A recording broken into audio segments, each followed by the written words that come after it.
So an interesting piece of history in 1/666, but here in Coincidence Corner. When the Great Fire of London was raging, there was an emergency session of the Houses of Parliament held, in which many parliamentarians were indeed locked out of then secret proceedings. As a result of this, a master plan was created, known as the Sikevsky Act of 1/666. And what this stated was that with this fire burning and end of the world scenario, as it were, that everyone in Britain was declared dead or lost at sea. Okay, and this has become central to this incredible magical law network, the Sikevsky Act of 1/666. So we're all dead, you see, unless you say you are. You go to a courtroom, you notice everyone's wearing black. The ushers wearing the black funeral shroud of the dead of those Fire of London medieval times, in fact. And when the first thing the judge says to you is, "All rise from the dead," just for this hour or so, and then you can go back and sleep again. It's a remarkable thing. Many years later, with the Great Depression and the Wall Street crash, there was a similar master plan put in place, and we're about to see with this planned great economic reset yet again another master plan. Same kind of thing from these people there has been previous.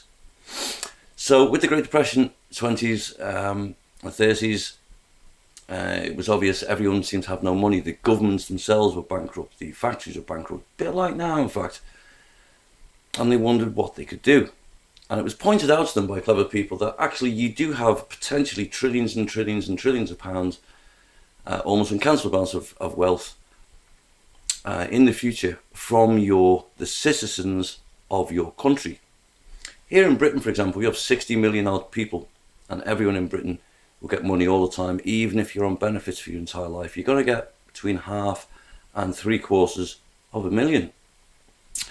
Say everyone's going to earn £1 million, multiply that by 60 million over the next few decades, and you have collateral, really.